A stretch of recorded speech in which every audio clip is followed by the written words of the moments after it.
Welcome to all of my students. Today I will deliver lecture number 21. So in previous lecture I started unit 3 and today I will continue the second lecture of unit 3 and we discuss relation regarding Green's relations, and also in the last today I will prove Green's lemma, which is very important. So let's start. So just I am recalling that in the last lectures we have discussed Green's relations.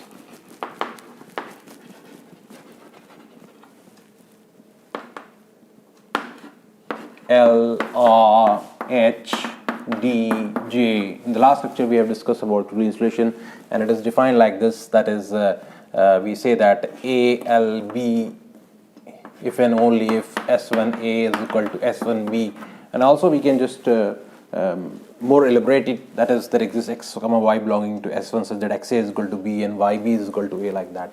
And A, B implies AS1 is equal to BS1, and H is what? H is intersection of L and R, and D is what? D is, we have seen that it is the composition of L composition R, composition of L and R. And what is J, A, J, B? It is defined like this: S1A, S1 is equal to S1B, S1.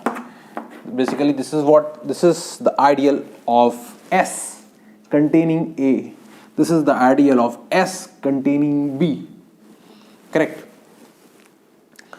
So and also I have just defined what is the relation in between this. That is H. Of course, H is contained in L as well as R, and L is contained in D, and also D is contained in J, R is contained in D, and D is contained in J. So all these we have seen in the last lectures, and these are the equivalence relations on a semigroup S. Green's relations are the equivalence relations on semigroup S. All these we have seen in the last lecture. So today we see a very important result, that if S is periodic semigroup, then D and J coincide. D is equal to J.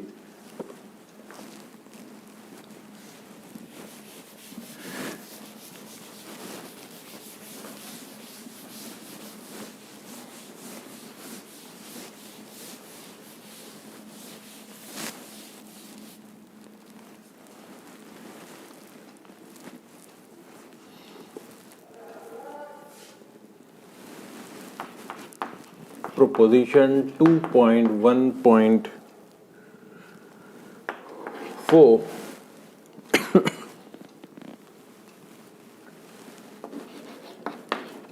if S is periodic semigroup, then D is equal to J.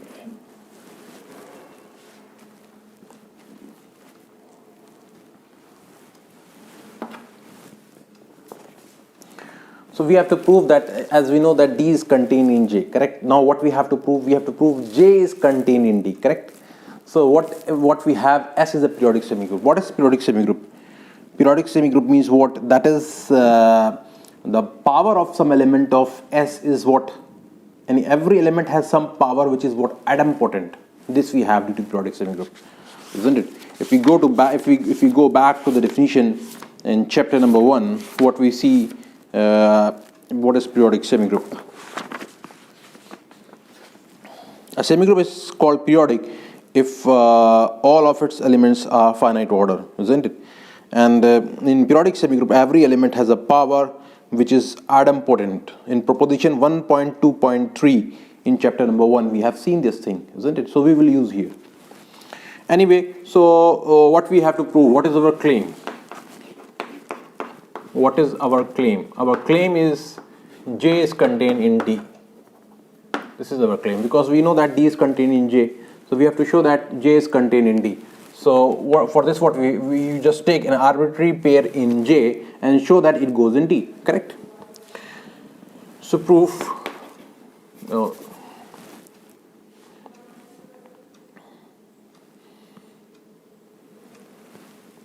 So suppose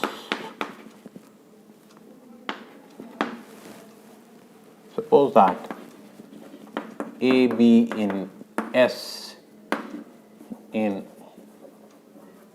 A be in semigroup S such that AJB,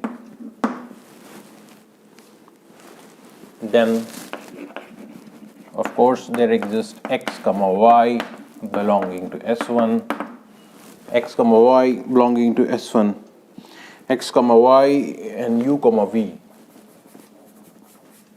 x comma y u comma v belonging to S1 such that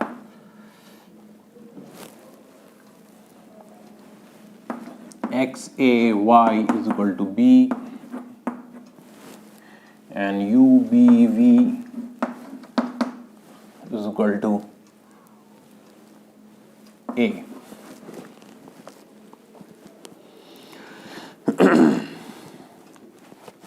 So this we have. Now you see what we have to prove. What is our claim?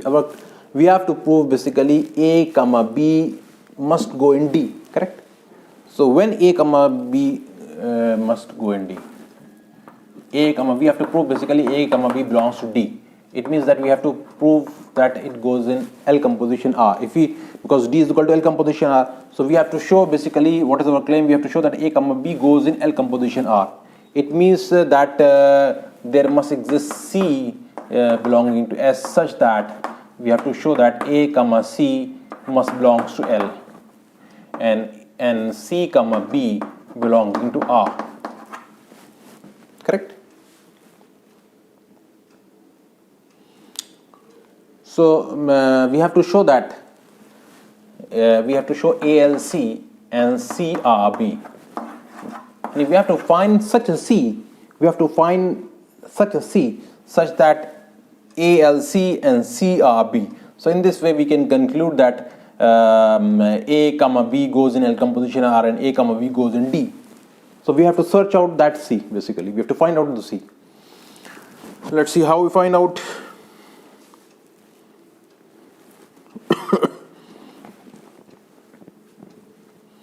So from these equations we can, from these equations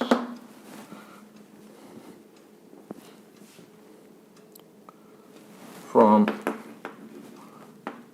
equations 1 we can conclude that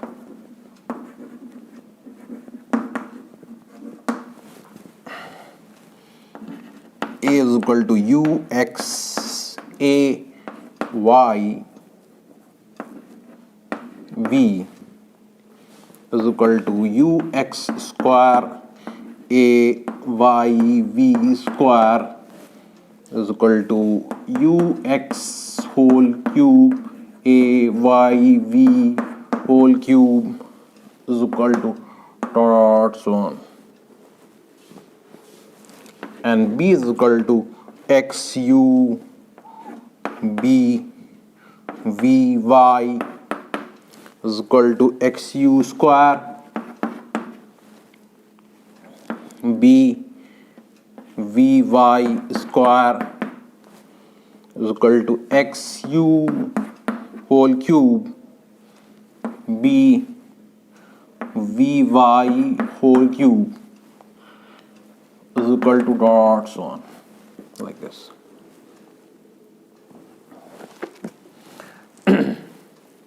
So basically, you see, is it happening or not? See, A is what? A is what? U, B, V. And in the place of B, we can put X, A, Y. So in this way, we will get UX, A, Y, V. Again, in the place of A, we can put U, B, V. Isn't it? So this is UX. A is equal to UX, A, Y, V. Isn't it? So as we have put A is equal to ux a y v, we can again put the value of A here, that is, it will be ux square a y v square. So keep it on. So it will be again ux cube a y v cube is equal to ux ki power 4 a y v ki power 4 dot so on. In a similar fashion, we can write like this: b is equal to x. B is what? B is x a y. Now you put the value of a here, so of course it will be x u b y v. Now in the place of b, you put the same value here. You will get x u square b v y square, and you keep it on continuing like this. So in this way, we can conclude like this. Correct. Now, since S is periodic,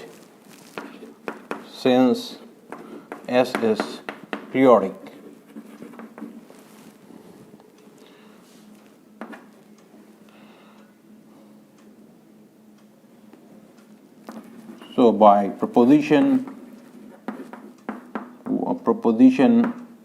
1.2.3, find an M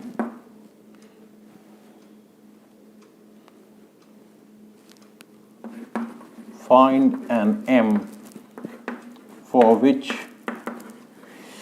ux की power m is idempotent.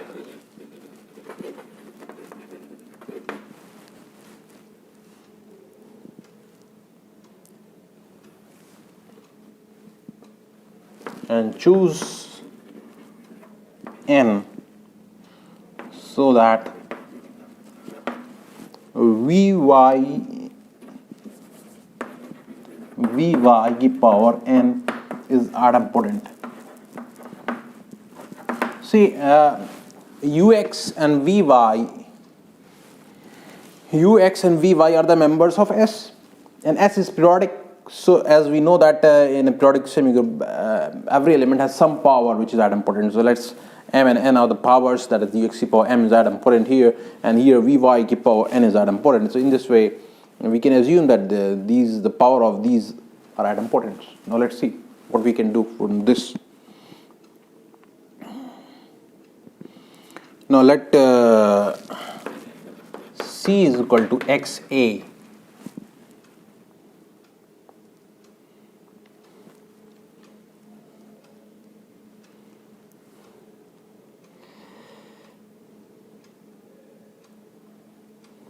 Correct.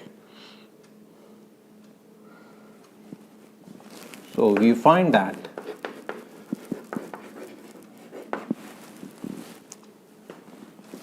A is equal to ux की power m a by v की power m, because it keep on continuing, so we can write like this, no problem. Now you can write ux की power m two times here, ux की power m into ux की power m, as it is idempotent. ux की power m is idempotent. A by v की power m. Correct. Now this is what? This is A. So ux की power m into A.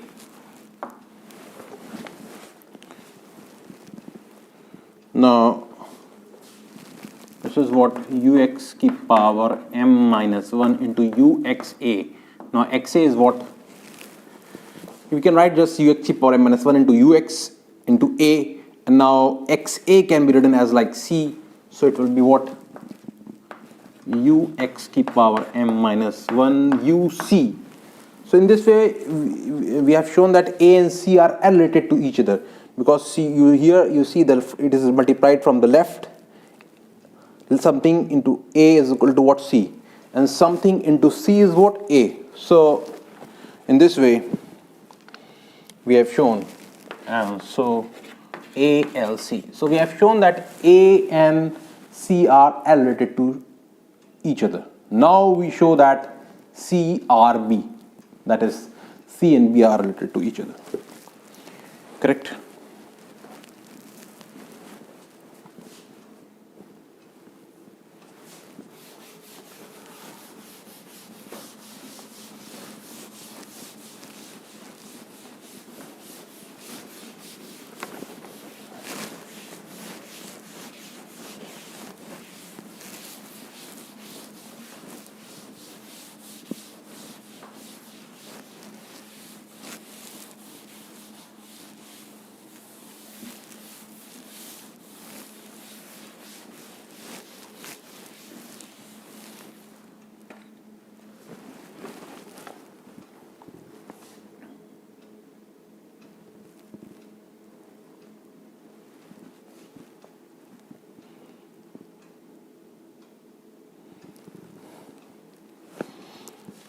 Also cy is equal to xay is equal to what? b.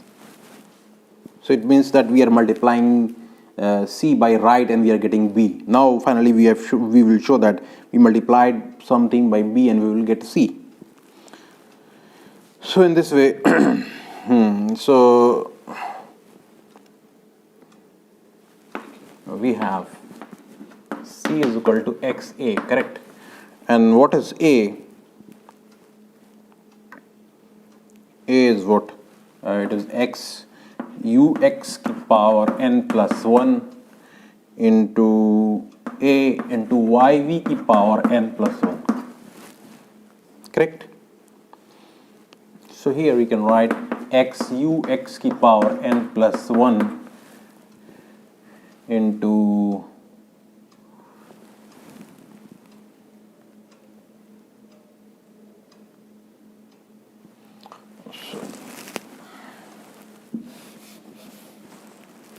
we just write like this, xu की power n plus 1.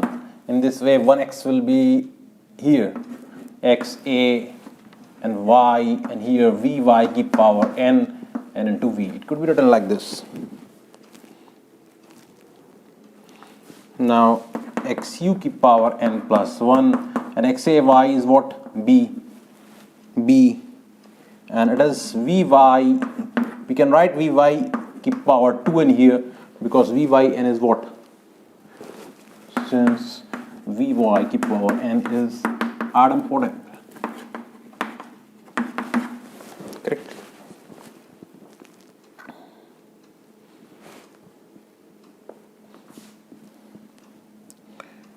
Now xu की power n plus 1 b vy की power n plus 1 into vy की power n minus 1 into v. It could be written like this. Now this is what? This is b.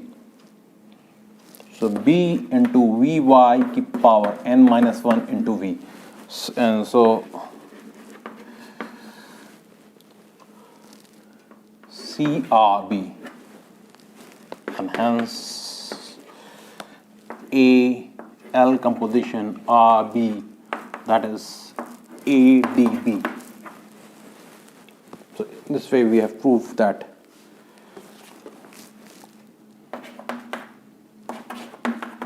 so D is equal to G.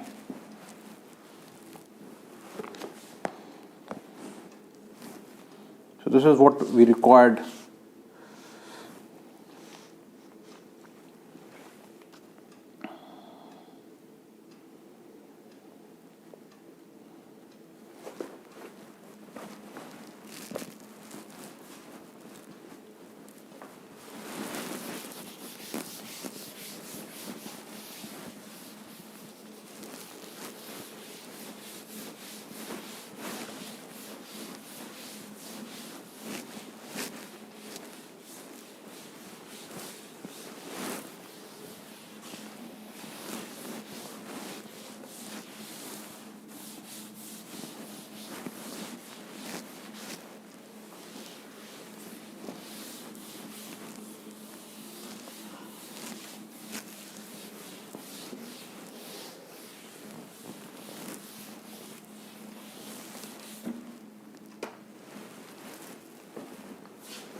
So now we define,